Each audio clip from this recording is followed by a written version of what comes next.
Hello, I am Peter Okwacha. Welcome to Focus on Africa, our top stories. With healthcare workers on strike and a lack of PPE, we talked to a doctor in Zimbabwe who says they have no choice but to turn coronavirus patients away from hospital.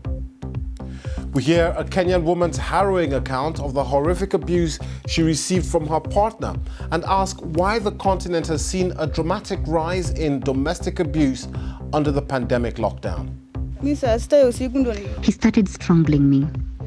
I begged him to stop and let us talk. He told me he had decided that one of us had to die. Also on the program, the sweet smell of success 24 years on. We take you back to the '96 Olympics when the Nigerian football team's gold medal win was a win for the whole of Africa. When you meet a Cameroonian, Algerian and Egyptian, they still talk to you about, the Olympic '96, and that is a sweet, sweet, sweet feeling.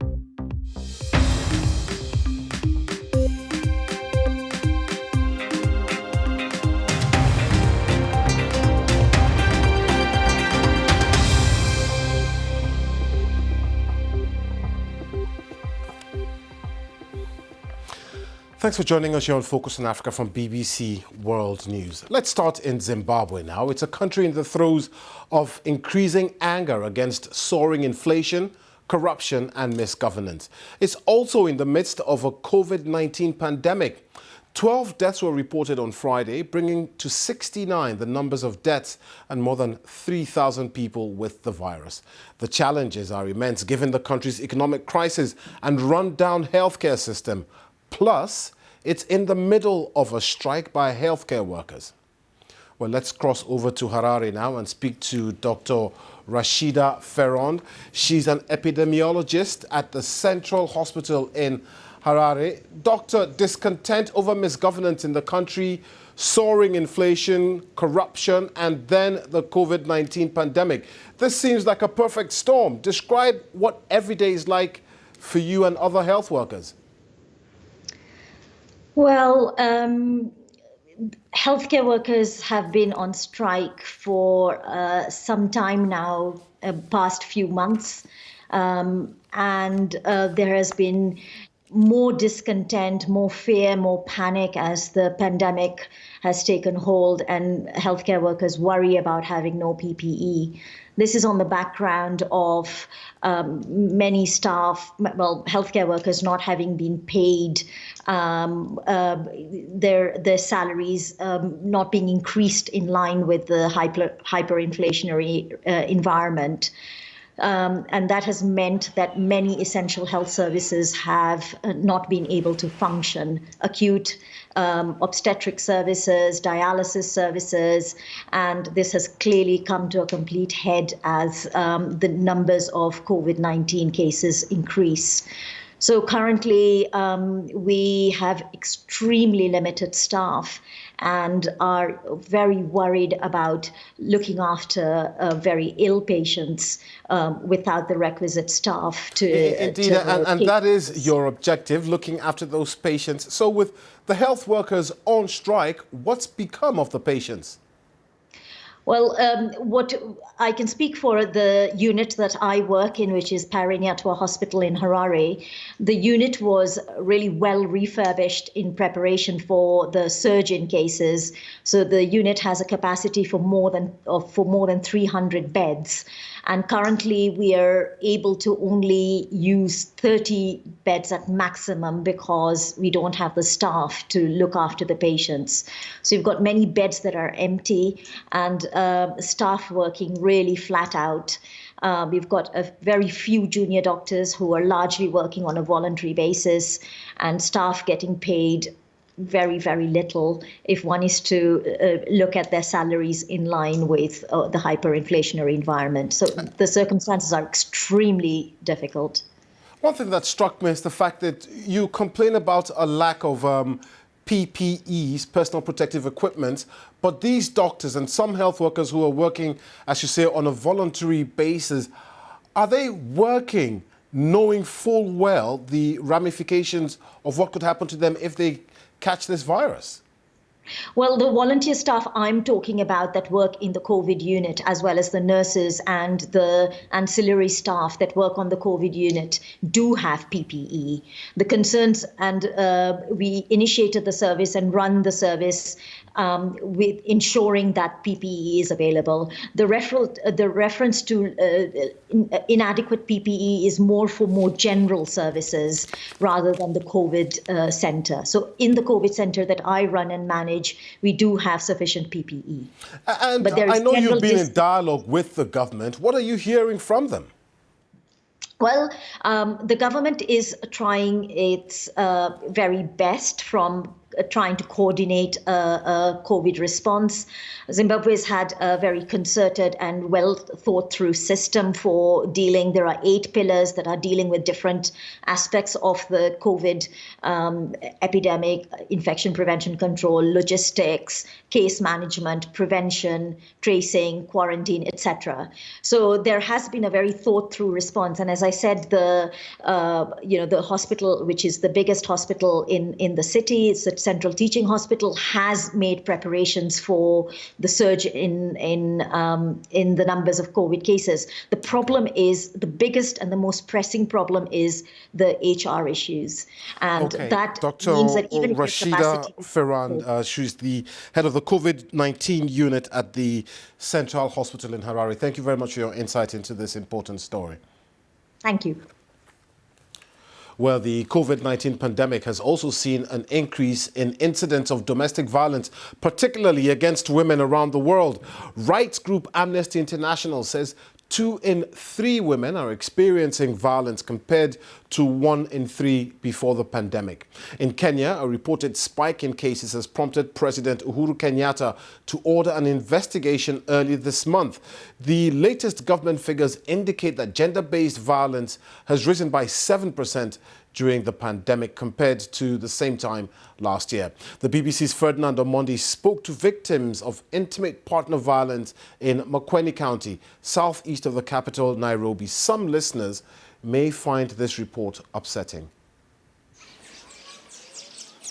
Barely a month ago, Purity had all her limbs, until one night when her estranged husband came to her father's house to demand a reunion. Purity says the man somehow convinced her father to leave him alone with her to make peace. But she says she locked herself in her room and dozed off. Around midnight, I was surprised to see him in my room. He started strangling me. I begged him to stop and let us talk. He told me he had decided that one of us had to die. That's when he started cutting me up, my head, my arms. I screamed and people came. From there, I don't remember what happened. I woke up in a hospital to discover I had no arms.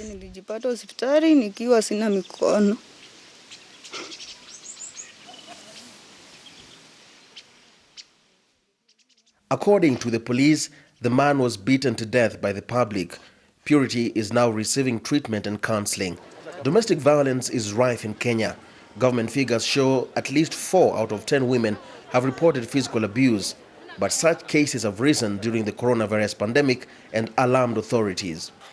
This is the center where the people of Makueni come to report cases of gender and sexual violence. It is also where survivors come for treatment and counseling. And the workers here tell me that at least once every 2 days, they register a new complaint.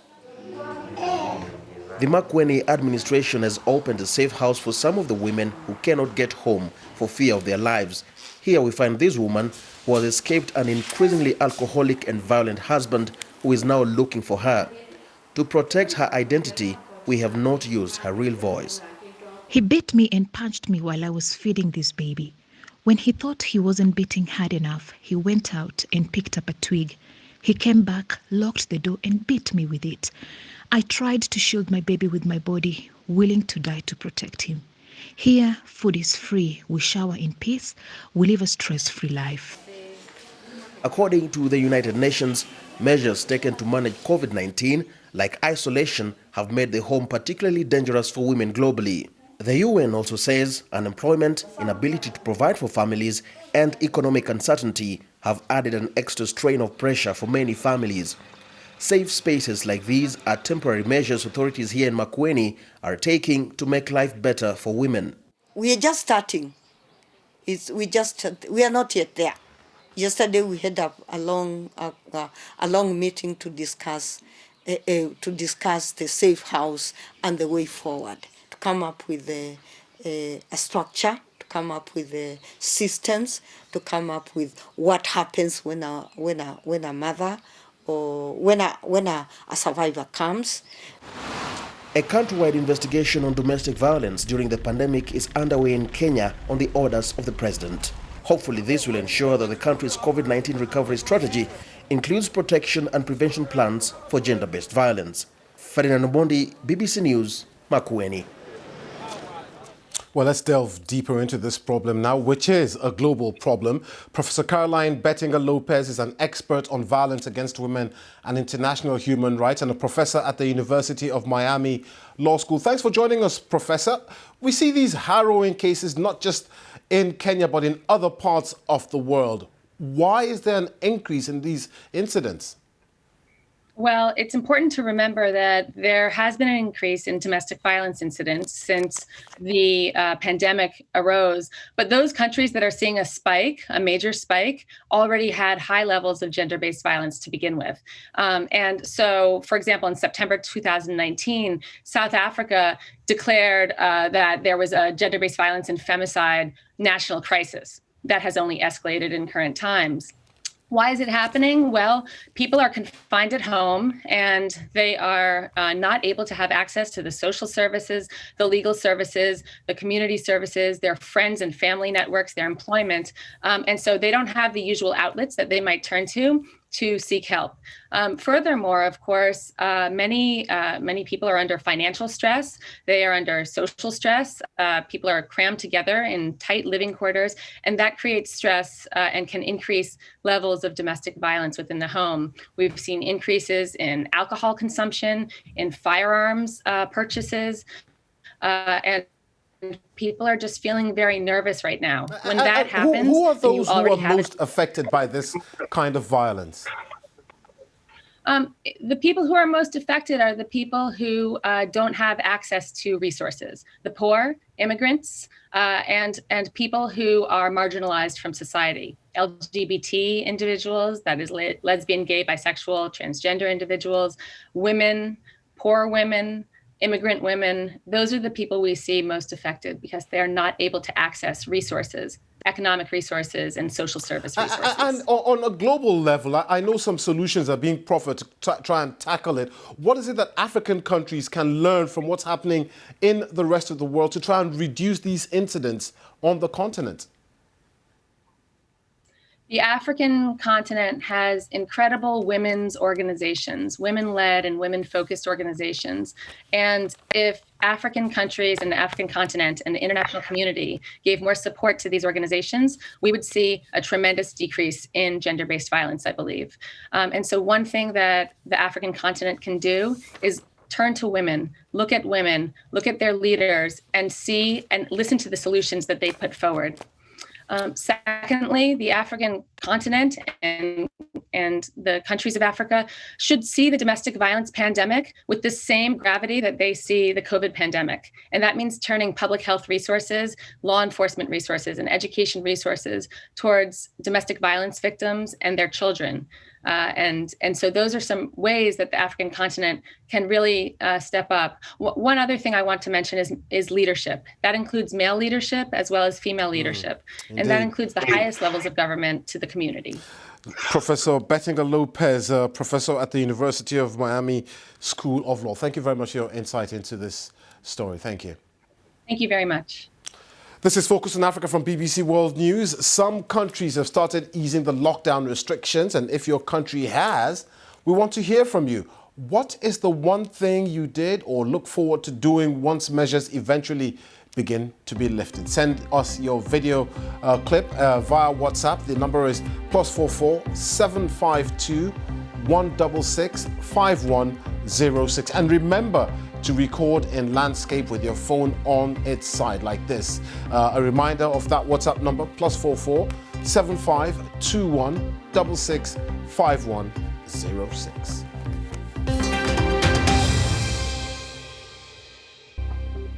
Welcome back, I'm Peter Okwoche. Now, for many African countries, 2020 marks 60 years of independence. That includes Niger, which celebrates its anniversary today. But those post-independence years haven't been easy, often marred by political instability and security issues. The BBC's Clarisse Fortuné has traced how Niger's past is still being felt today. Let's have a look. À Niamey, il y a un homme qui veut, lui, aller de l'avant. C'est M. Hamani Diori, le président de la République du Niger. It was a huge mission for the first president of the Republic of Niger. After more than 3 centuries of colonization, Hamani Diori knew there were many challenges ahead and that total independence was impossible. Un jeune État comme le Niger, qui vient d'accéder A young state like Niger that has just reached its independence has another much more important step to take. That is its economic independence, economic and social development for this young country. de ce jeune pays. These 60 years of independence have not been smooth sailing. 60 years marked by constant political instability. And on April 15, 1974, after 3 presidential terms, Hamani Diori was overthrown by the military. It marked the beginning of a tumultuous period of assassinations and further coups, until the accession to power in 2011 of Mamadou Issoufou. Niger has not only been marked by political instability, but also insecurity. The country is today the target of various terrorist groups, such as AQMI and Boko Haram. And it is this insecurity that has brought a French presence once again, this time as partner of the anti-jihadist force of the G5 Sahel. Because of this, the notion of independence has lost its meaning for some Nigerians. It is true that independence has enabled our countries to gain international sovereignty, but in practice these independences have been rendered meaningless in that you realize we are effectively still dependent, even in the industrial sector. You know that the 2 leading companies that employ the greatest number of Nigerians are French companies. Today the country is facing a new challenge. The COVID-19 pandemic has dealt a severe blow to the already fragile economy. The youth is considered as key to the economic development of the country, and there is optimism. I think it's not too late. We can put things right. We can create the conditions that will enable us to change the situation.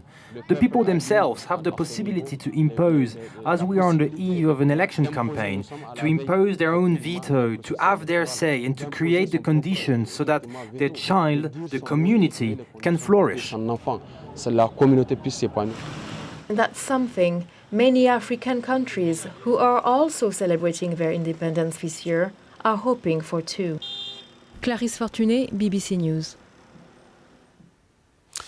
South African giant grocery retailer Shoprite is set to leave Africa's biggest market, Nigeria, 15 years after it opened shop in the country.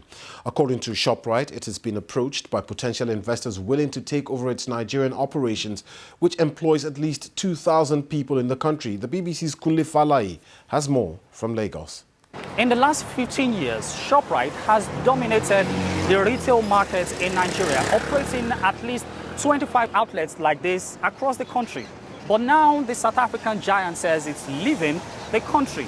In fact, it said investors are already making offers to take up its majority share in the Nigerian subsidiary.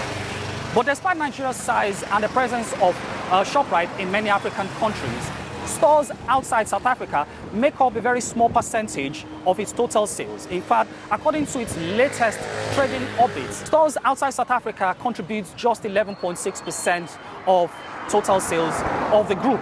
Shoprite is not the only South African retailer pulling out of the Nigerian market.